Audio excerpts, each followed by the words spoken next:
जय राधा माधव कुंज बिहारी।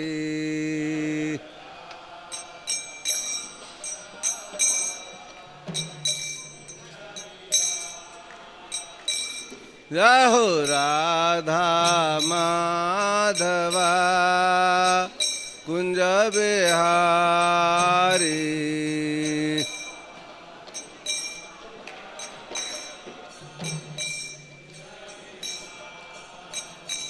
जय गोपी जन वल्लभ गिरिवर धारी।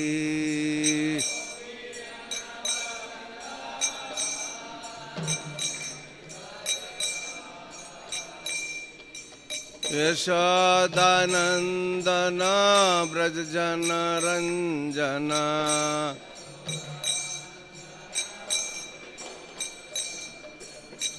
यमुना तेरा बनचारी।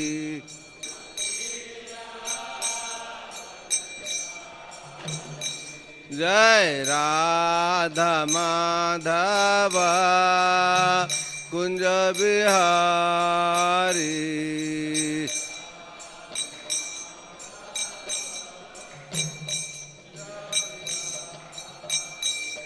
हरे कृष्ण कृष्ण कृष्ण हरे हरे, हरे राम राम राम हरे हरे।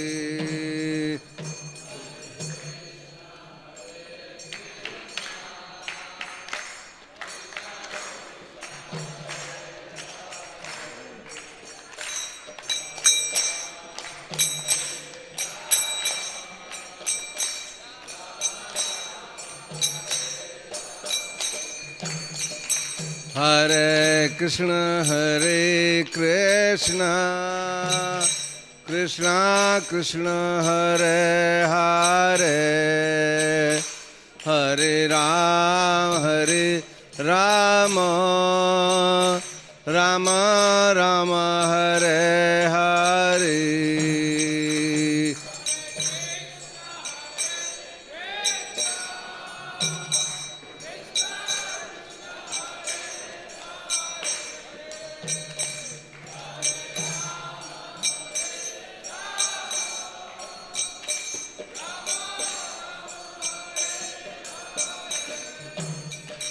हरे कृष्ण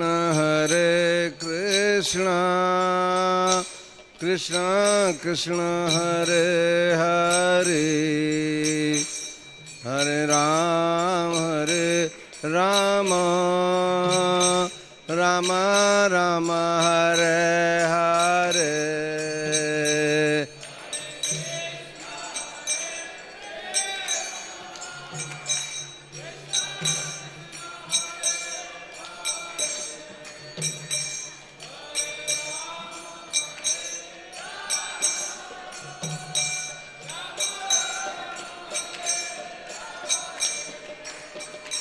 जय राधा पार्थ सार्थ राधा पार्थ सार्थ राधे।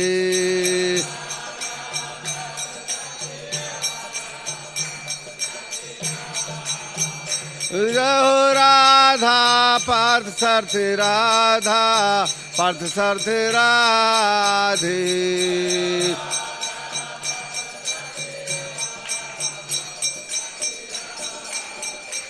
जय सीताराम लक्ष्मण हनुमान, सीताराम लक्ष्मण हनुमान।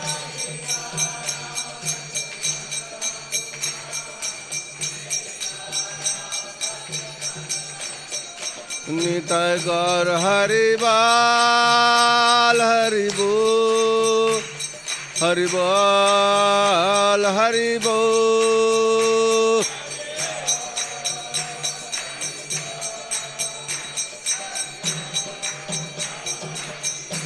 जय जय प्रभुपाद प्रभुपाद प्रभुपाद जय प्रभुपाद।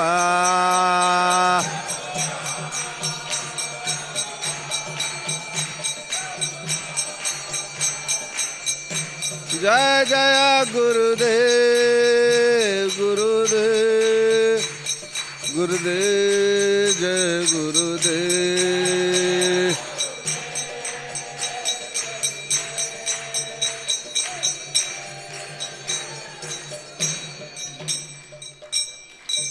जय ओम विष्णुपाद परमहंस परिव्राजकाचार्य अष्टोत्तर स्वदेशी भक्ति वेदांत स्वामी श्री प्रभुपाद की नित्य लीला प्रश्न श्रीमद भक्ति सिद्धांत सरस्वती गोस्वामी महाराज की नित्य लीला प्रश्न श्री गौ किशोर दास बाबा जी महाराज की यह रूप सनातन रघुनाथ दास रघुनाथ भट्ट गोपाल भट्ट जी गोस्वामी खड़ गोस्वामी प्रभु की प्रेम से कहो श्री कृष्ण चैतन्य प्रभु नित्यानंद श्री अद्वैत गदाधर शिवास आदि गौर भक्तवृंद की वृंदावन मथुरा धाम की नवदीप मायापुर धाम की गंगा मैया जमुना मैया की भक्ति देवी तुलसी महारानी की नामाचार्य शहरदास ठाकुर की सामवेद भक्तवृंद की अनंत कोटि वैष्णव वृंद की बोल परमानंदे। All glory to assembled devotees, all glory to assembled, all glory to Sri Guru and Sri Gauranga. Om Namo Bhagavate Vasudevaya.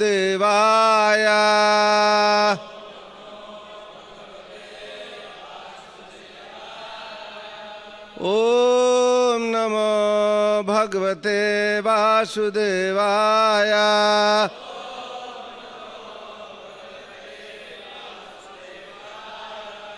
Om Namo Bhagavate Vasudevaya.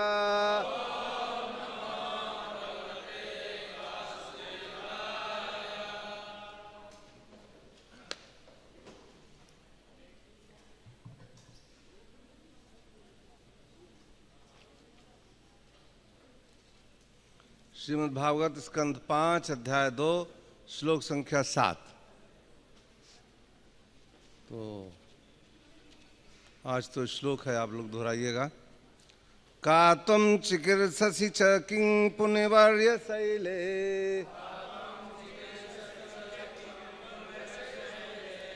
मायासि कापि भगवत् परदेवताया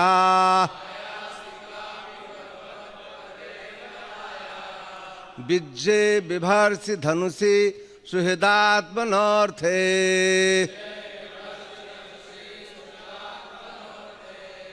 किं वा मृगान् मृगयसे विपिने प्रमत्ता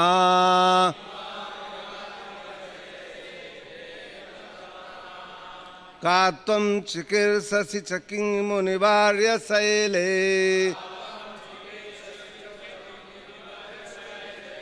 मायासि कापि भगवत् परदेवताया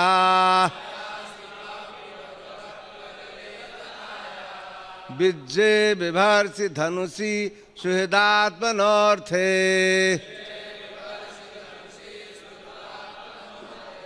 किं वा मृगान् मृगयसे विपिने प्रमत्ता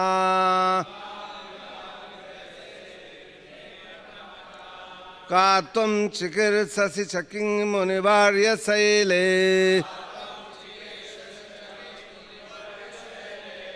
मायासि कापि भगवत् परदेवताया विज्जे बिभर्षि धनुषि सुहृदात्मनोर्थे किं वा मृगान् मृगयसे विपिने प्रमत्ता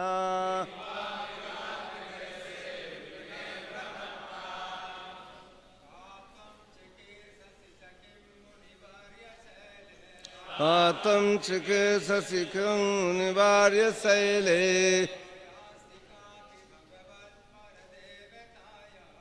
मायासि कापि भगवत् परदेवताया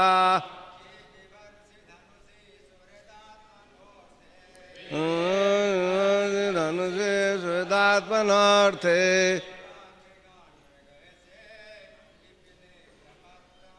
किं वा मृगान् मृगयसे विपिने प्रमत्ता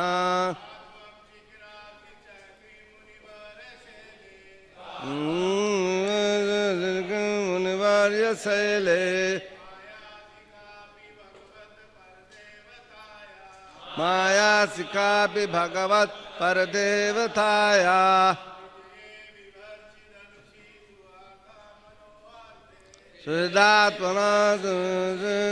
सुहृदात्मनार्थे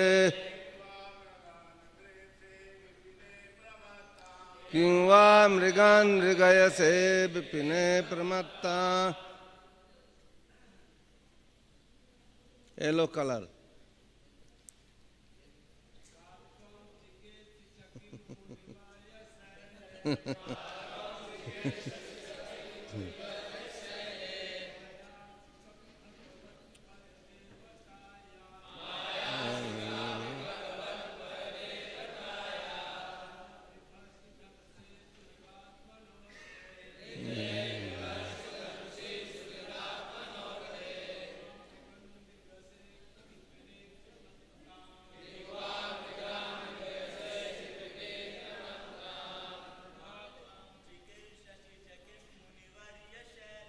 कथं चिकीर्षसि च किं मुनिवर्य शैले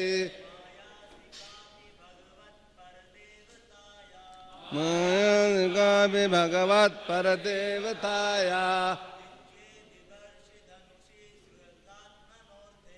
विजये बिभर्षि धनुषि सुहृदात्मनार्थे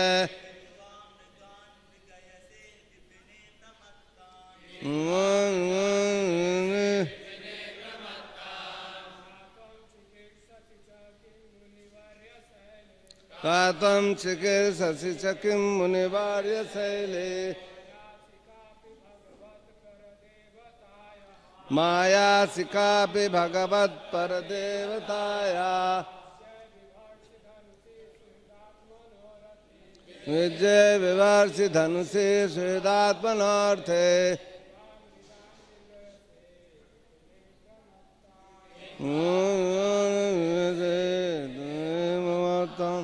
मदर्स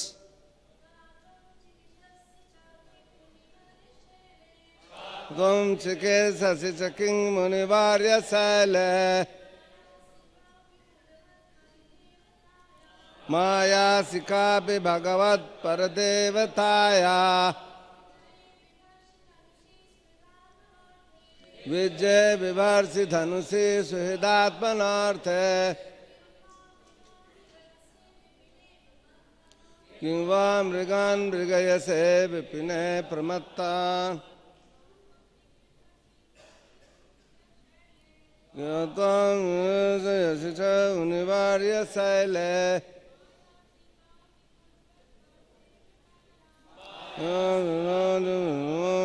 देवताया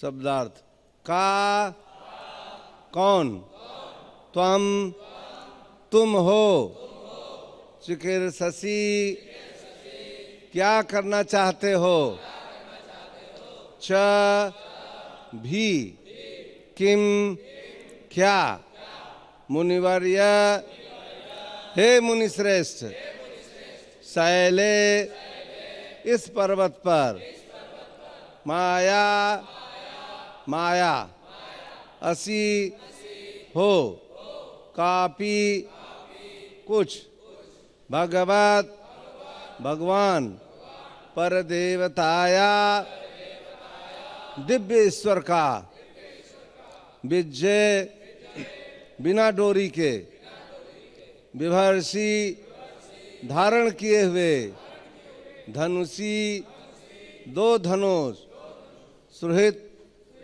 मित्र का आत्मनः अपने अर्थे हेतु किम वा अथवा मृगान जंगली पशु मृगय से आखेट करने का प्रयत्न कर रहे हो विपिने इस वन में प्रमत्तान धन से मतवालों का। अनुवाद हमारे साथ दोहराइए। राजकुमार ने भूल से अप्सरा को संबोधित किया, हे मुनिवर्य, तुम कौन हो? इस पर्वत पर क्यों आए हो और क्या करना चाहते हो? क्या तुम भगवान की कोई माया हो? तुम बिना डोरी वाले इन दो धनुषों को क्यों धारण किए हो? क्या इनसे कोई तुम्हारा प्रयोजन है या अपने मित्र के लिए इन्हें धारण किए हुए हो? संभवतः तुम इन्हें इस वन के मतवाले पागल पशुओं को मारने के लिए धारण किए हो। तात्पर्य से ऐसी भक्ति वेदांत स्वामी श्रील प्रभुपाद की। वन में कठिन तपस्या करते हुए अग्निंद्र ब्रह्मा द्वारा भेजी गई पूर्वचित्ती की भंगिमाओं से मोहित हो गए। जैसा कि भगवत गीता में कहा गया है, कामस्तै हृतक ज्ञाना, कामी पुरुष अपनी बुद्धि गंवा बैठता है। अतः बुद्धि खोने के पश्चात अग्निद्र स्त्री तथा पुरुष में अंतर ही नहीं कर पाए। उन्होंने उसे मुनिपुत्र समझा, इसलिए उसे मुनिवर्य कहकर संबोधित किया, किंतु उनकी सुंदरता के कारण उन्हें विश्वास नहीं हो पाया कि वह किशोर है। अतः उन्होंने उनके अंगों को ध्यान से देखना प्रारंभ किया। सर्वप्रथम उन्हें उनकी दो भवें दिखाई पड़ी, जिनके देखकर उन्हें भ्रम हुआ कि कहीं वह भगवान की माया तो नहीं है। इसके लिए भगवत पर देवताया शब्दों का प्रयोग हुआ है। देवता अर्थात देवतागण इस भौतिक जगत से संबंधित हैं, किंतु भगवान इस भौतिक लोक से परे रहते हैं, अतः पर देवता कहलाते हैं। इस भौतिक जगत माया के द्वारा सृजित है, किंतु पर देवता भगवान के आदेश के अनुसार इसका सृजन होता है। जैसा कि भगवत गीता में पुष्टि की गई है, मयाध्यक्षेण प्रकृति सूयते सचराचरम। इस संसार की सृष्टि का परम नियंता माया नहीं है, माया श्री कृष्ण की ओर से कर्म करती है। पूर्वचित्ती की भावें इतनी सुंदर थी कि अग्निध्र ने उनकी तुलना डोरी विहीन धनुषों से की है। इसलिए उन्होंने पूछा कि वे उनके अपने प्रयोजनों के लिए थे अथवा किसी अन्य के लिए थे। उनकी भावें वन के पशुओं को मारने के लिए प्रयुक्त धनुषों जैसी थी। यह संसार वन के तुल्य है और इसके निवासी वन के पशुओं यथा हिरण तथा बाघ जैसे हैं, जिनका शिकार किया जाता है। सुंदर स्त्री की भवें ही उन्हें मारने वाली हैं। स्त्री की सुंदरता से मोहित होकर संसार के सभी मनुष्य बिना डोरी वाले धनुष से मार दिए जाते हैं, किंतु कोई यह नहीं देख पाता कि माया उन्हें किस प्रकार मारती है। यथार्थ में वे मारे जाते हैं। भूत्वा भूत्वा प्रलीयते। अपनी तपस्या से अग्निंद्र जान सके कि भगवान के आदेश से माया किस प्रकार कार्य करती है। प्रमत्तान शब्द की भी महत्वपूर्ण है। प्रमत्त का अर्थ है ऐसा व्यक्ति जो अपनी इंद्रियों को अपने बस में नहीं कर पाता। समस्त संसार ऐसे ही प्रमत्त या विमूढ़ व्यक्तियों द्वारा शोभित हो रहा है। अतः प्रहलाद महाराज ने कहा है, सोचे ततो विमुख चेतस इंद्रियार्थ, माया सुखाय भरमुद्वहतो विमूढ़ान। वे क्षणिक सुख के लिए विषयों में सड़ते रहते हैं और इंद्रिय भोग के लिए ही दिन रात श्रम करते हुए जीवन नष्ट कर देते हैं। ऐसे उन्हें ईश्वर से किसी प्रकार का लगाव नहीं रहता। मैं उन्हीं के लिए सोच मग्न हूँ और उन्हें माया के चंगुल से मुक्त करने की विभिन्न युक्तियाँ सोच रहा हूँ। शास्त्रों में इंद्रिय तुष्टि के लिए कर्म करने वाले कर्मियों को प्रमत्त, विमुख तथा विमूढ़ कहा गया है। ये माया के द्वारा मारे जाते हैं, किंतु जो अप्रमत्त अथवा धीर हैं वे भली भांति जानते हैं रहते हैं कि मनुष्य का मुख्य कर्तव्य परम पुरुष की सेवा करना है। जो माया के अदृश्य धनुष तथा बाण से प्रमत्त हैं उन्हें वह मारने के लिए सदा तत्पर रहती है। अग्निदन ने पूर्वचित्ती से इस सब के बारे में पूछा। ॐ अज्ञानतिमिरन्धस्य ज्ञानञ्जनशलाकया चक्षुरुन्मिलितं येन तस्मै श्रीगुरुवे नमः। श्रीचैतन्यमनोभीष्टं स्थापितं येन भूतले स्वयं रूप कदा मह्यं ददाति स्वपदान्तिकां। वन्देऽहं श्रीयुतपदकं गुरुन् वैष्णवांश्च श्रीरूपं साग्रजातं सहगण रघुनाथान्वितं तं सजीवं साद्वैतं सावधूतं परिजनसहितं कृष्ण चैतन्यदेवं श्रीराधा कृष्ण पादान् सहगण ललिता श्री विशाखान्वितांश्च। हे कृष्ण करुणा सिंधु दीनबंधु जगतपते गोपेश गोपिका कांत राधा कांत नमस्तुते। तप्त कांचन गौरांगी राधे वृंदावनेश्वरी वृषभानुसुते देवी प्रणमामि हरिप्रिये। वाञ्छाकल्पतरुभ्यश्च कृपा सिन्धुभ्यमेव च पतितानां पावनेभ्यो वैष्णवेभ्यो नमो नमः। हरे कृष्णा कृष्णा कृष्णा हरे हरे हरे राम राम राम हरे हरे। नमः ओं विष्णुपादाय कृष्णप्रेष्ठाय भूतले श्रीमते भक्तिवेदांत स्वामी इति नामिने। नमस्ते सरस्वती देवे गौरवाणी प्रचारिणे निर्विशेष शून्यवादी पाश्चादेशतारिणे।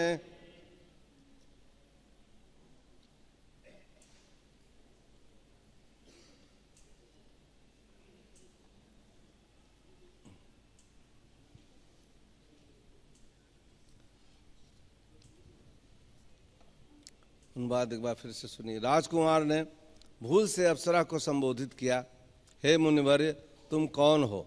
इस पर्वत पर क्यों आए हो और क्या करना चाहते हो? क्या तुम भगवान की कोई माया हो? तुम बिना डोरी वाले इन दो धनुषों को क्यों धारण किए हुए हो? क्या इसमें कोई तुम्हारा प्रयोजन है या अपने मित्र के लिए इन्हें धारण किए हुए हो? संभवतः तुम इन्हें इस वन के मत वाले पागल पशुओं को मारने के लिए धारण किए हुए हो। तो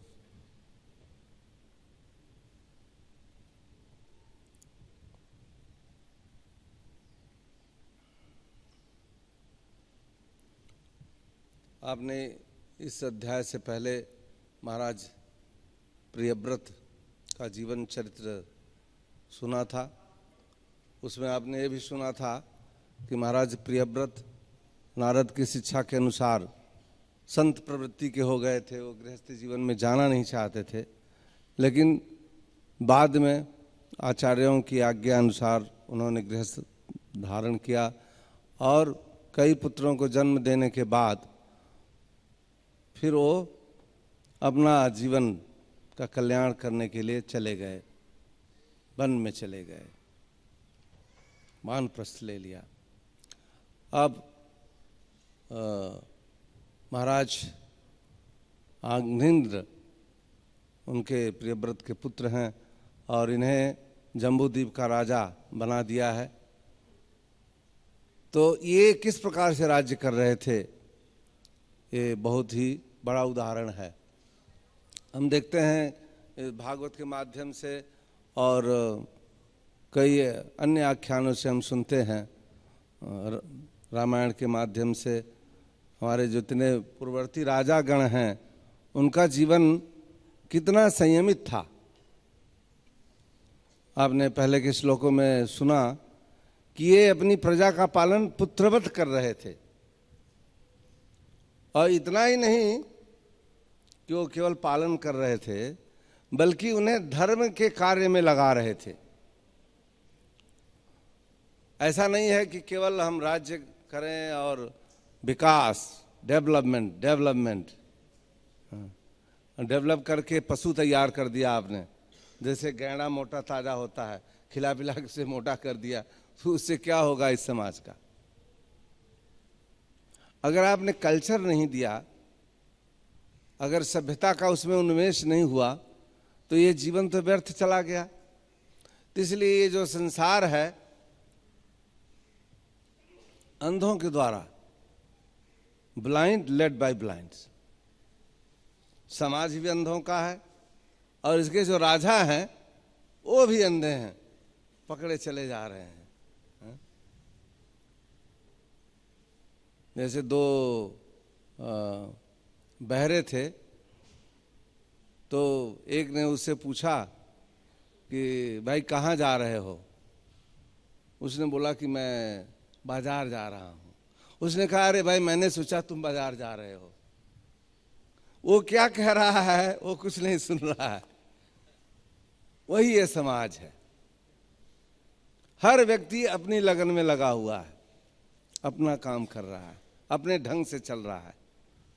सब अपने आप में आचार्य हैं। उनका जो मैं सोचता हूं, क्या बोलते हो? I think so. लेकिन जो हमारी संस्कृति है, जो वैदिक संस्कृति है, वो क्या कहती है? जैसा हमारे आचार्य सोचते हैं, पूर्ववर्ती आचार्यों ने जो हमें मार्ग प्रशस्त किया है, उसी का हम अनुशीलन कर रहे हैं। और यही एक आदर्श जीवन है। इस समाज में जो लोग पूर्वादर्श के आदर्श जो हमारे दिए गए हैं आचार्यों के, उसका अनुशीलन करते हुए जीवन यापन करते हैं, वो इस जीवन के उद्देश्य को प्राप्त कर लेते हैं। और जो पूरा जीवन इसी खोज में लगा देते हैं कि नहीं ये ठीक है, ये नहीं ये ठीक है, उन्होंने ऐसा कहा, उन्होंने ऐसा कहा, फिर पुनरअपि जन्म, बार बार उनको जन्म मृत्यु के चक्कर में आना जाना, इसी चक्रव्यूह में पड़े रह जाते। तो इसमें अग्निद्र के इस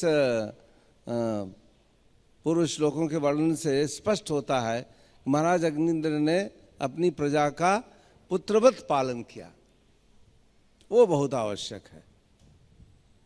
प्रभुपाद जी कहते हैं कि हमारे इस समाज में कोई होप नहीं है। ये समाज पशुओं के भी समाज से गिरा हुआ है। जो इस समय का जो मनुष्य स्तर है वो पशुओं के भी समाज से गिरा हुआ है। लेकिन कहते हैं कृष्णा कॉन्शसनेस, ये जो प्रभुपाद जी ने ये आंदोलन खड़ा किया है, गोस्वामियों की चरण रज की छाया में जो ये आंदोलन खड़ा किया है, केवल यही एक होप है। और वो बहुत ही सौभाग्यशाली हैं, चाहे लाइफ मेंबर के रूप में, चाहे सेवादार के रूप में, चाहे पूर्णकालिक भक्त के रूप में, और चाहे दीक्षित भक्त के रूप में, कहीं पर भी किसी रूप में स्थित हैं, और जिन्होंने अपने जीवन का आदर्श बना लिया है कि जो प्रभुपाद जी ने हमें निर्देश दिया है वही हमारे जीवन का लक्ष्य है, उसी की प्राप्ति के लिए साधनारत हैं, उन्हीं का जीवन सफल है। बाकी लोग वो पशुओं का जीवन जी रहे हैं, जैसे आए फिर जैसे चले जाएंगे। और उनके पीछे बहुत बड़े बड़े लोग, बहुत से अंधेरे ढोल बजाते हुए यात्रा करेंगे, कहेंगे कि हाँ, तो उससे उनके जीवन की जो सार्थकता है वो प्राप्ति नहीं होगी। लेकिन हमें जीवन की सार्थकता को प्राप्त करने में बहुत सी बाधाएं हैं। जैसे अभी इस श्लोक के माध्यम से अग्निद्र के समक्ष इस पुरुषचित्ती की, इस काम वासना के प्रभाव की भी व्याख्या प्रभुपाद ने किया। अब देखिए, वो तो तपस्या कर रहे थे, लेकिन पुरुषचित्ती के उस वातावरण में प्रवेश करने से, उसके नूपुर की ध्वनि सुनकर, उसकी आवाज़ सुनकर, उसकी चितवन देखकर उनकी तपस्या बिल्कुल दूसरे डायरेक्शन में चली गई। वो इतने भ्रमित हो गए कि उन्हें ये नहीं पता चल रहा है कि ये स्त्री है कि पुरुष है। मुनिवर मुनि श्रेष्ठ कह के उसे संबोधित कर रहे हैं। अर्थात जब आदमी कुमार्ग धारण कर लेता है तो उसका जो पथ है वो भ्रष्ट हो जाता है। तो इसीलिए हमारी साधना प्रभुपाद जी ने इस तरह से क्लिष्ट साधना का, सवेरे सवेरे उठते ही पहले आप ठाकुर जी के चरणों में जाओ दर्शन करने के लिए। तो जो भक्त हैं, जो साधक हैं, वो प्रभावित नहीं होते, क्योंकि पहले ही आते आते सवेरे उठ करके पहले उन्हें भगवान की कृपा के दर्शन हो गए, और गुरु पूजा के द्वारा उन्होंने गुरु की शक्ति, गुरु के आशीर्वाद, उनकी कृपा। प्रभुपाद जी का क्या नाम है? कृष्ण कृपा श्री मूर्ति। कृपा का दर्शन तो हम लोग नहीं कर सकेंगे, लेकिन जो कृपा की मूर्ति है श्रील प्रभुपाद जी, उनके द्वारा हम कृपा का अनुभव कर सकते हैं। कैसे कर सकते हैं? वो इतने बड़े संत हैं, वो चाहते तो वृंदावन में रह रहे थे, जमुना जी में स्नान कर रहे थे, साधुओं के बीच में थे, उन्हें ये कष्ट उठाने की क्या जरूरत थी? लेकिन कृपा के मूर्ति हैं, वो देख रहे थे, उनकी आत्मा करा रही थी, अरे ये पूरा मनुष्य समाज विषयी बनता जा रहा है, भोग विलास में लिप्त है, त्राहि त्राहि पृथ्वी कर रही है। तो उन्होंने देखा, क्योंकि उनके गुरु का यही निर्देश था। पहली ही मीटिंग में प्रभुपाद जी गुरु जी ने क्या आदेश दिया था? Go to this English speaking world. क्योंकि उन्होंने देखा, क्योंकि अंग्रेजों ने पूरे विश्व में शासन किया था। कहते हैं ना कि अंग्रेजों के राज्य का सूर्य अस्त नहीं होता था। क्यों नहीं होता था? कि कहीं न कहीं उनका राज्य का राजा कुछ न कुछ फरमान देता रहता था, कहीं रात हो रही तो कहीं दिन होता रहता था। जैसे इस समय अमेरिका में रात है, यहाँ पे दिन है, तो यहाँ के लोग शासन कर रहे हैं। जब यहाँ शाम हो जाएगी, वहाँ सवेरा होगा, तो वहाँ पर शासन चलता रहता था। तो इस प्रकार से उनके शासन काल में सूर्यास्त नहीं होता, सूर्य तो अस्त हो रहा था, लेकिन उनके शासन की सीमा के अंदर ही रहता था। क्यों? क्योंकि जहाँ सूर्य जाते थे, जहाँ दिन होता था, वहाँ भी उनका शासन चलता रहता था। तो उन्होंने देखा कि जो हमारा समाज है, भारतीय समाज है, ये इतना नकलची हो गया है कि जब वो लोग कुछ बोलते हैं उसी को, अब देखो अपना धोती कुर्ता फेंक के सब पैंट शर्ट पहनने लगे, सब उनकी पहनावे में आ गए, पूरी स्टाइल उनकी चेंज हो गई, उनकी जीवन शैली बदल चुकी है। इसलिए प्रभुपाद जी ने उन्हें ये मंत्र दिया कि अगर तुम जाओगे और उन लोगों को भक्त बनाओगे, और वो लोग जब यहाँ आएंगे तब उसको देख करके सब भक्त बनने लगे। जैसे जब प्रभुपाद जी अस्वस्थ थे 1977 में, नित्य लीला में प्रवेश करने जा रहे थे, तो बंबई में उनके बहुत बहुत बड़े बड़े भक्त थे। जो ही सुनता था कह रहे प्रभुपाद जी तो वृंदावन चले गए हैं, तो लोग आते थे मिलने के लिए। जो बजाज इंडस्ट्री ग्रुप है, उनके मालिक थे रामकृष्ण बजाज, तो उन्हें भी पता लगा कि नहीं प्रभुपाद जी वृंदावन में, वो दिल्ली आए हुए थे, तो बोले मैं मिल के आता हूँ। तो मिलने गए, तो वो इसलिए बेहवल नहीं है कि प्रभुपाद जी अस्वस्थ हैं, बल्कि इसलिए बेहवल थे कि उन्होंने इतना बड़ा आंदोलन बना दिया है, इसको कौन चलाएगा। तो बोले बजाज जी कुछ कहना है? क्या महाराज जी मुझे तो बस केवल एक ही चिंता है, आपने इतना परिश्रम करके इतना बड़ा ये आंदोलन खड़ा कर दिया है, अभी आपके जाने के बाद क्या होगा। प्रभुपाद जी मुस्कुराने लगे, और जो छोटे छोटे ब्रह्मचारी वहाँ घूम रहे थे उनकी तरफ इशारा करके बोला ये सब संभालेंगे। अब सोचो वो तो किस माइंड से देख रहे थे। जो बड़ा व्यापारी है, अपने मैनेजमेंट में कोई नई फैक्ट्री खोलता है, किसको बैठाता है? टकाटक पढ़ा हुआ है, MBA IIM से करके आया हो, बड़ा जीनियस हो, इंटरव्यू 10 आदमी लेंगे, yes yes this is good qualified guy, he can go and do the job. अब प्रभुपाद जी क्या कर रहे हैं? ऐसे ब्रह्मचारी अपना माला थैला लेके भागम भाग इधर से उधर कर रहे हैं। बोला ये सब चलाएंगे इसको। क्यों? क्योंकि वो भौतिक नजर से देख रहे थे। रामकृष्ण बजाज इस आंदोलन का आकलन कैसे कर रहे थे? भौतिक दृष्टिकोण से। उनको नहीं समझ थी कि नहीं नहीं ये आंदोलन मंगल आरती से चलेगा, ये आंदोलन गुरु पूजा से, कीर्तन से, सुस्वाद कृष्ण के भोग जो अर्पित किए जाएंगे, उस प्रसाद को ग्रहण करके उनकी बुद्धि इतनी प्रकाशमान बनेगी। ओजस्वी भक्त जो भगवत प्रसाद ग्रहण करेंगे, वो इस आंदोलन की रक्षा करेंगे, इसका प्रचार करेंगे, विस्तार करेंगे, प्रसार करेंगे। कौन करेंगे? जो श्री कृष्ण का प्रसाद खाएंगे। ये मंत्र उन्हें नहीं पता, उन्हें तो एमबीए की डिग्री दिखाई पड़ रही कि नहीं नहीं, जो आईएम के बड़े इंजीनियर और बीटेक एमबीए हैं, हाँ, इंजीनियरिंग कॉलेज से पढ़ के हैं, आईएमएम से मास्टर डिग्री ली हुई है, वो लोग मैनेजमेंट कर सकते हैं। प्रभुपाद जी किधर इशारा कर रहे हैं? भक्ति की तरफ। तो भक्ति बहुत सरल है, केवल इस हृदय, इस चित्त रूपी आवास जो भगवान का गृह है। भगवान भगवत गीता में कहते हैं हृदय देशे अर्जुन तिष्ठति। लेकिन अगर आप इस हृदय में बहुत सी चीजें, बहुत से कचरा बैठा लोगे, तब भगवान कहाँ बैठेंगे? जगह ही नहीं खाली करोगे आप। तो भक्तों की केवल यही प्रार्थना है कि इस जगह को खाली करो, यहाँ पे प्रभु को बैठने दो। उनका जो सिंहासन है उस पर किसी दूसरी चीजों को, मलिन वासनाओं को मत आने दो। यही हमारी साधना है।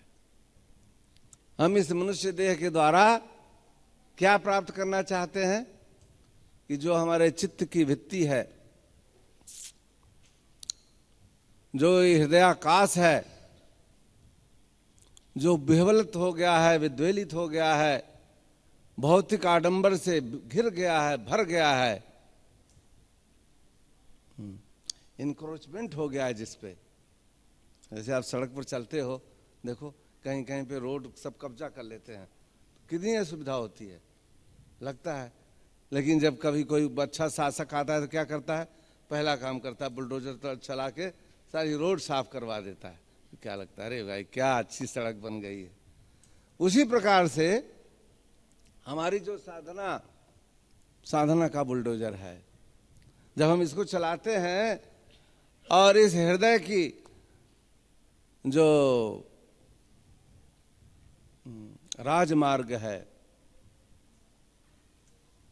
उसको बिल्कुल साफ कर देते हैं, किसी भी प्रकार का व्यवधान वहां पे नहीं रहता है। तो भगवान तो कह ही रहे हैं हृदय देशे, वो तो केवल कह रहे हैं कि भैया मेरी जगह मत, दूसरे को मत बैठाओ, जहां मैं रहता हूं मुझे रहने दो। तो आप बिल्कुल निश्चिंत रहिए, आपको कुछ नहीं करना पड़ेगा। भगवान तो साक्षी बन के आपका देखते रहते हैं। और बुद्धिमान कौन है? जो इस बात को स्मरण करता रहता है। जैसे देखिए इस मंदिर में बहुत से लोग चौकीदार हैं, काम कर रहे हैं, लेकिन कभी कभी वो देखते हैं अरे कोई नहीं देख रहा है, बैठे हैं कुर्सी में, सो भी रहे हैं। क्यों? उन्हें लग रहा है कोई देखने वाला थोड़ी है। रात में भी जो ड्यूटी करते हैं। लेकिन अगर कोई सुपरवाइजर रहता है, कड़क सुपरवाइजर रहता है, आता है पीछे से खंडल देता है, बोले ड्यूटी कर सोने के लिए, अरे नहीं नहीं नहीं नहीं नहीं, आंख झप गई थी क्या? नहीं नहीं नहीं, बिल्कुल नहीं, बिल्कुल खड़े हो जाते हैं, बिल्कुल चौकीदार रहते हैं। तो हमारे चौकीदार कौन है? हमारे टेम्पल कमांडर, हमारे अध्यक्ष, हमारे सहयोगी, जो हमारा मार्गदर्शन करते हैं, हमें हमेशा जागृत रखते हैं, हमें हमेशा हमारे मार्ग की तरफ उद्बोधित करते रहते हैं। तो ये मनुष्य जीवन हमें बड़ा मुश्किल से मिला है। ये मत समझिए, जब हम कहते हैं 84 लाख योनियां, तो कितना बड़ा लंबा रास्ता है। फिर तो आते रहो, जाते रहो, आते रहो, जाते रहो। तो फिर हम ये क्यों ट्राई करें कि नहीं नहीं चलो अभी तो हम मनुष्य में आए थे, जरा एक बार कुत्ता बन के भी देख लें क्या मजा आता है उसमें। है? अच्छा होगा एक बार गधा भी बन लें थोड़ा है? एक बार बैल भी बन के देख लें। बता फिर। लेकिन मुश्किल यह है कि अगर उस डोरी में आप फंस गए, फिर फंसते ही चले जाओगे। फिर इधर मनुष्य शरीर कब मिलेगा इसका कोई ठिकाना नहीं है। इसलिए अब आपको मिल गया है, अथातो ब्रह्म जिज्ञासा। आप जानते हैं संस्कृत में अथ शब्द का प्रयोग वहां पे होता है जहां पर कुछ घटनाएं पहले हो चुकी हैं। तो इस सूत्र से यह प्रयोजित होता है कि आपने बहुत से कुकर्म पहले कर लिए हैं और बहुत बार जन्म ले लिए हैं और बहुत से शरीर में भी आप प्रवेश कर चुके हैं। अथ अथ अब इस समय ये मनुष्य देह मिल गई है, तो इसमें ब्रह्म जिज्ञासा करो। तभी ये आप बुद्धि मत लगाओ अपनी कि नहीं अभी अभी हमको थोड़ा और और योनियों का भी आनंद लेना, ये मत सोचो। क्यों? क्योंकि ये तो विष पान करने के सदृश है। इतना अच्छा मौका मिला, सुनहरा मौका मिला और हमने उसको खो दिया, नष्ट कर दिया जानबूझ करके। तो हम लोगों को, हम बड़े सुरक्षित हैं जिन्होंने गुरु की शरण ले ली है, गुरु भाइयों की शरण ले ली है, गुरु के अनुयायियों की शरण ले ली है। जो दास बन गए हैं, दास दासानुदास, उनका जीवन बहुत सुरक्षित है। उन्हें दाहिने बाएं इधर उधर देखने की जरूरत नहीं। आप देखो अपने सेवा में लगे रहोगे, कोई माया नहीं, कुछ नहीं, आपके पास कोई आएगा ही नहीं। माया तो देखती है, माया तो हमको प्रयोजित भी करती है, माया तो भगवान की दासी है।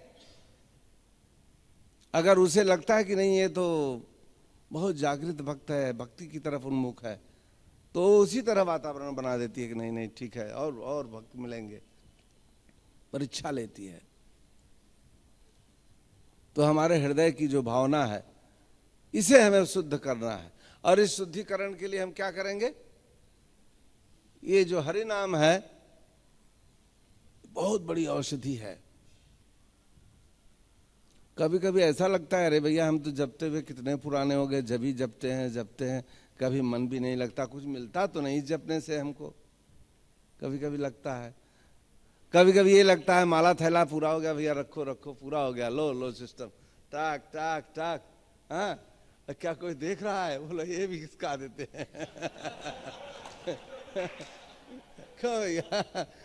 अरे बहुत करे कमांडर, यही तो देखेगा, देख भैया देख, पूरे सिस्टम तो गिनो। हाँ, क्या प्रभु जी क्या बात कर रहे हो? अरे आज सर दर्द कर रहा था, भले आश्रम में चल रहे थे, लेकिन आप देख तो लो मेरी माला पूरी है, जरा सा भी कमी नहीं इसमें। लेकिन समस्या इसमें यह है कि जो हमारा साक्षी है वो कभी नहीं सोता है। हम सो जाते हैं, हम भूल करते हैं, हम पाप करते हैं, लेकिन जो हमारे प्रभु हैं, प्रभु साक्षी, वो हमेशा अलर्ट रहते हैं और हमेशा हमें निर्देशन देते हैं, हमेशा हमारा मार्गदर्शन करते हैं। अब हमारा दुर्भाग्य है कि हम उनकी बात सुनना नहीं चाहते।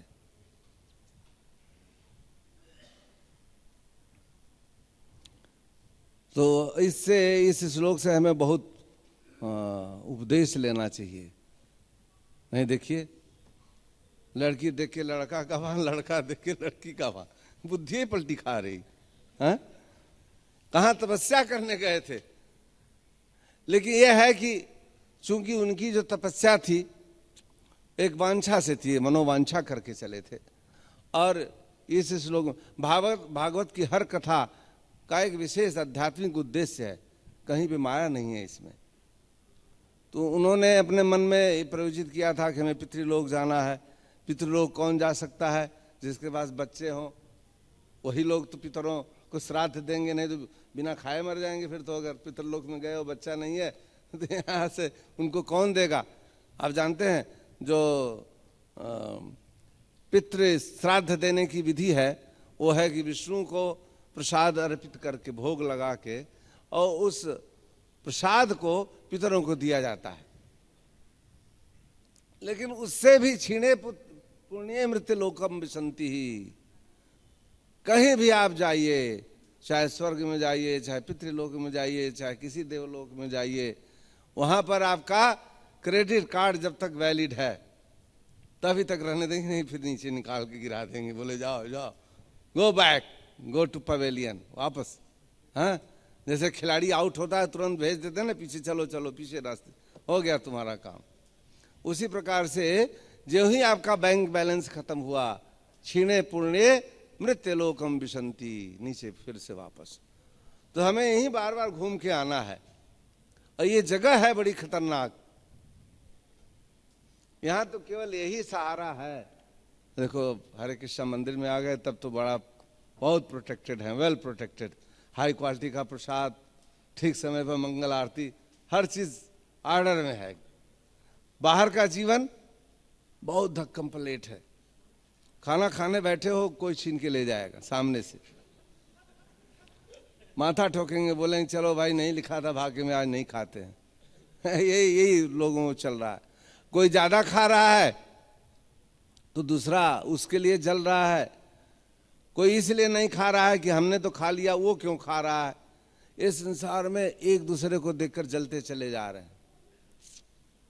हाँ, तो अबलो नसानी अब ना नसई हाँ, राम कृपा भव निशा सिरानी, जागे पुण्य न, जागने पर फिर से हम नहीं सोएंगे। अब राम की कृपा हमें मिल गई है, भगवान श्री कृष्ण की कृपा मिल गई है, राधा रानी की कृपा मिल गई, कृष्ण कृपा श्री मूर्ति श्री प्रभुपाद की कृपा हम लोगों को मिल गई है। अब हम जग गए हैं। उठो जीव जागो, जीव जागो, गोरा चांद बोले, गोरा चंद्र ने हमको जगा दिया है। हाँ, ये जो माया पिशाची है इसने पकड़ रखा था, लेकिन चैतन्य महाप्रभु ने आकर के, हाँ, सचिनंदन गौरहरि ने इतना इस हरे कृष्ण के आंदोलन को इतना फैला दिया कि पूरा विश्व हरि बोल से आप्लावित हो गया है। तो अब हम लोगों को अपना डर तो नहीं है, हम तो बच जाएंगे, बच गए हैं, भगवान की सेवा में आ गए हैं। लेकिन आपन जीवन सार्थक कर परोपकार, मनुष्य जीवन प्राप्त करने का सबसे परम सुयोग क्या है? अगर आप बिल्ली बन जाओगे, अगर गधा बन जाओगे तो अपना ही जीवन नहीं पार कर पाओगे। तो ऐसे जीवन हम क्यों जाएं? और ऐसे जीवन में हम हैं। इतना ही नहीं, आप अपना जीवन करो। आप जानते हो एक भक्त बन जाने से उसके पूरे पीढ़ियां, 7 आने वाली 7 चली गई हैं जो पुरानी, ऐसे ही तर जाती हैं। प्लस जितने लोगों से वो रिएक्ट करता है, जितने लोगों को पुस्तक वितरण करता है, जितने लोगों से बात करता है, अपने जीवन काल में कितने लोगों को अपने संयोग से उनके जीवन में भक्ति लता का बीज बो देता है। अपन जीवन सार्थक करी। तो हम लोगों को हमेशा सावधान रहना है, क्योंकि ये माया रूपी पूर्व चित्ती हर कॉर्नर पे हर व्यक्ति के लिए है। और इस संसार में इस जगत का नाम भी मैथुनागार है। यहाँ पर इस बंधन का कारण भी यही है कि पुरुष स्त्री की तरफ, स्त्री पुरुष की तरफ आकर्षित है। इसी बंधन को लेकर हम यहाँ सड़ रहे हैं और इसी से निकालने के लिए हमारे आचार्य हमारे पास आए हुए हैं। तो इस श्लोक के माध्यम से महाराज आंगनिन्द्र के चरित्र का प्रकाश यहाँ पड़ता है कि उन्होंने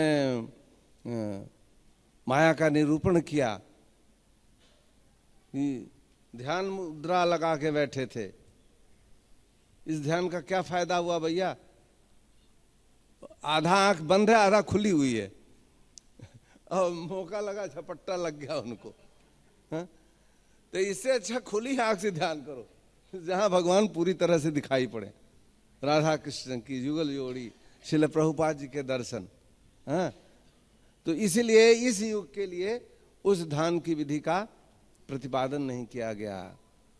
हाँ, इस युग में सबसे बड़ी सुविधा दी है भगवान ने कि हम बड़ी सरलता से, हाँ, नामना मकार बहुधा निज सर्वशक्ति, भगवान ने कृपा करके अपनी सारी शक्तियों को, अणिमा लघिमा प्राप्ति प्राकाम्य, जितना जतन कर करके दूसरे दूसरे कार्यों द्वारा लोग इधर उधर भटकते हैं, सब कुछ इस नाम महाप्रभु में है।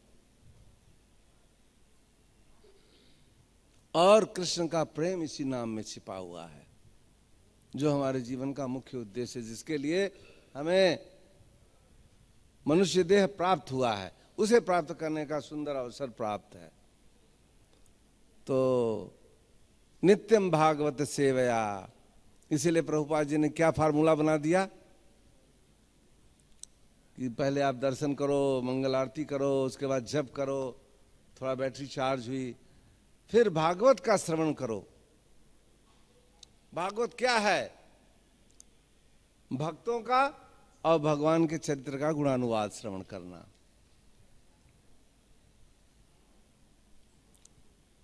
भगवान कहते हैं कि जो कहता है कि वो मेरा भक्त है, वो मेरा भक्त नहीं है। मेरा भक्त कौन है? जो मेरे भक्तों का भक्त है वो मेरा भक्त है। तो इसीलिए पूरे भागवत में संतों के, भक्तों के, भगवान के भक्तों के चरित्र का वर्णन आ रहा है। महाराज प्रियव्रत की कथा खत्म हुई, अब अग्निद्र की आ गई। इस तरह से कार्यक्रम चलता रहेगा। तो लेकिन इनके द्वारा हमको ये मिलता है, ये खास करके जो राजतंत्र में है, जो राजा हैं, जो रूल कर रहे हैं, उन्हें इससे ज्ञान लेना चाहिए और समझना चाहिए कि जो प्रजा का पालन है वह पुत्रवत होना चाहिए। जिस प्रकार से किसी के पास अगर 2 बच्चे हैं, दोनों को समान रूप से मानता है, उसी प्रकार से समाज में जितने वर्ग के लोग हैं, वर्णाश्रम विभाग सह, 4 वर्ण 4 आश्रम भगवान कहते हैं गुण कर्म के विभाग के द्वारा हमने बनाया हुआ है। ब्रह्मचारी, गृहस्थ, वानप्रस्थ, सन्यासी, चारों आश्रमों का विधान, ब्राह्मण, क्षत्रिय, वैश्य, शूद्र और चारों वर्णों का विधान गुण और कर्म के आधार पर, जिसकी जैसी प्रवृत्ति है, जिसमें जैसा गुण है, उसके आधार पर मैंने सुनियोजित किया हुआ है। तो जो शासक है वही शासक। प्रभुपाद जी कहते हैं कि जब तक शासक में लोग इस कृष्ण भावना को हृदय से हृदयंगम नहीं करेंगे, तब तक समाज में ऐसे चिल्लाते रहेंगे राम राज्य राम राज्य, हाँ 420 का राम राज्य लाते रहेंगे, बिना राम के राम राज्य ला देंगे। राम की उपासना नहीं करते, राम को जानते भी नहीं, लेकिन राम राज्य उनको लगता है कि राम राज्य बहुत, सब नर करहीं परस्पर प्रीति। ये कैसे हो सकता है संभव? राम के राज्य में कोई अनीति नहीं कर रहा था, सब नीति पर चलते थे, जिसको जो मार्ग दिया गया सब उसका अनुसरण करते थे। तो अभी अगर आप नियमों का पालन तो करेंगे बाद में, जब आप उन्हें बताओगे, जब आप उस विद्या का ज्ञान ही नहीं दोगे कि नियम क्या है, स्त्री के धर्म क्या है, बहन का धर्म क्या है, भाई का धर्म क्या है, सखा का, मित्रों का एक दूसरे के प्रति क्या धर्म है, राजा का धर्म क्या है, प्रजा का धर्म क्या है, इस धर्म से जब उन्हें आलोकित ही नहीं करोगे, अंधकार में रखोगे, केवल एक ही वृत्ति है इस युग की, क्या है? उदर भर ही सोई वृत्ति सिखाओ। कौन सी विद्या सिखाते हैं भैया? पेट कैसे भरेगा। अभी किसी से बात करो, वो बोलेगा अरे भाई हमारा टाइम मत खाओ, इससे हमको कुछ मिलेगा क्या? कहें अरे भैया तुमको ज्ञान मिल रहा है, भक्ति मिल रहा है। कहें महाराज इससे रोटी थोड़ी मिलेगी, तो उससे वॉकआउट कर जाएंगे। लेकिन क्यों? क्योंकि उनकी ऐसी प्रवृत्ति बन गई है, उन्हें क्षणिक सुख चाहिए। अगर आप एक दिन नहीं भी खाओगे तो मरोगे तो नहीं, लेकिन अगर जीने का जो उद्देश्य है किसी के सत्संग में आपको प्राप्त हो जाए, इससे बढ़कर क्या हो सकता है? इसलिए हमें जिज्ञासु बनना चाहिए और ऐसे साधुओं की संगति करनी चाहिए जो खुद भी जिज्ञासु हैं और जो उत्तम श्रेय को जानते हैं और जो गुरुनिष्ठ हैं, शास्त्रनिष्ठ हैं, भगवत निष्ठ हैं, भक्ति निष्ठ हैं, जो भक्ति में लगे हुए हैं, हमें उनका साथ करना चाहिए। साधु संग सर्व सिद्धि होय। तो सब सिद्धि प्राप्त करना अगर है, तो अगर हमें लव मात्र भी साधु की संगति मिल जाएगी तो सारी सिद्धियां हमें प्राप्त हो जाएंगी। तो इस सत्संग के लिए हमें प्रयास करना चाहिए। उसी तरीके से हम लोगों के डेली के कार्यक्रम में, एजेंडा में, जैसे 9 बजे राइट, इतना इंपॉर्टेंट अपॉइंटमेंट है, आप में से कोई भूलता है? भूल जाते हो क्या? नहीं। उसी प्रकार से हमारे सारे अपॉइंटमेंट मंगल आरती राइट टाइम 4:30 मतलब 4:30 29 नॉट 31 नॉट 32 बिफोर टाइम। हाँ, जैसे हम 9 o'clock के अपॉइंटमेंट में सबसे पहले पहुंचते हैं, वो भी जिस दिन फिस्ट रहेगी उस दिन बिल्कुल पहले ही जगह घेर लेंगे कि भैया ये हमारी सीट है। हाँ, उसी प्रकार से हमारे सारे अपॉइंटमेंट में, मंगल आरती में भी उसी तरह से, भागवत की कक्षा में भी हमें उसी तरीके से, है ना, गुरु पूजा में भी हमें जो भी हमें हमारे आचार्यों ने विधान दिया हुआ है, इसका हृदय से और बड़ी उत्कंठा के साथ, बड़े प्रेम पूर्वक इसका पालन करना चाहिए। नहीं उधर जाके आश्रम में रोते रहे, रे क्या है यार, सवेरे सवेरे मंगल आरती जाना पड़ता है, खोपड़ी गर्म रहती है रोज, बोलो, वो नहीं। कभी कभी आप विचार करो, देखो अभी आपको 8 बजे नींद लगती हो, आप बोलो आज हम क्लास में नहीं जाएंगे, आराम करेंगे, तबीयत खराब का बहाना लगाओ, लेकिन 9 बजे बिल्कुल बिल्कुल ब्रेन काम करने लगता, नहीं भैया अभी अब तो उठ जाओ, राइट टाइम है। तो उसी प्रकार से, जिस प्रकार से हमारी जिह्वा के प्रति हम इतने जागृत हैं, उसी प्रकार से हमें भगवत प्राप्ति के लिए भी हमें, क्योंकि भगवान हमें प्रसाद के द्वारा भी मिलेंगे, ऐसा नहीं है, वो गलत बात नहीं। प्रसाद खाना भी बहुत अच्छा गौरवशाली कार्य है, बहुत सुंदर कृत्य है। हम भगवान का प्रसाद ग्रहण करें, इधर उधर नहीं कि जहाँ जो ही मिल जाए वही खा ले। अच्छा संत कौन है? जो केवल भगवान का प्रसाद खाता है, और ये नहीं कि जो ही दे दे बोले कि अरे भैया प्रसाद है, प्रसाद थोड़ी सबका हो जाता है। देखा है दूसरे लोग कैसे प्रसाद अर्पित करते हैं, उन्हें यही नहीं पता है कि अर्पित कैसे, उनको ये भी नहीं पता है कि भगवान खाते भी हैं क्या। हाँ, अरे बोल दिया भगवान का नाम, खा लिया क्या, भगवान थोड़ी खाते हैं। हाँ? ऐसे सोचते हैं वो लोग, उन्हें नहीं पता है कि नहीं, भावग्राही जनार्दन। हमारे ठाकुर जी, कौन कहता है भगवान खाते नहीं, यशोदा की तरह तुम खिलाते नहीं। हाँ, पीट पीट कह रहे नहीं नहीं, और मक्खन, और इतना ही नहीं, चुरा के खाते हैं भगवान। अगर आपका प्रेम हो जाए उन्हें खिलाने के लिए, तो आप रख के छिपा के आइटम रखे हुए, उसमें से निकाल के खा के चले जाएंगे, आप सोचो अरे क्या हो गया। हाँ, तो कौन कहता है भगवान खाते नहीं, ऐसा मत सोचो, भगवान जरूर ग्रहण करते हैं। तो हम लोगों को इस भागवत के माध्यम से रोज भगवान के प्रति और भगवान के भक्तों के प्रति अपना प्रेम जागृत करना चाहिए, और शुद्ध हृदय से इसका श्रवण करना चाहिए, जिससे ये काम, क्रोध, लोभ, मोह, मत्सर्य, ये जितने भी कार्य हैं, ये चारों तरफ से हमारे ऊपर आइटम वाइज आक्रमण करते रहते हैं, हमारा माइंड कभी डाइवर्ट नहीं करने पाए, जिससे हम सीधा एक चित्त होकर भगवत भक्ति कर सकें। तो इसी के साथ 9 बज गया है, कथा समाप्त करते हैं। किसी के पास कोई प्रश्न हो छोटा सा? हाँ जी, हरि बोल।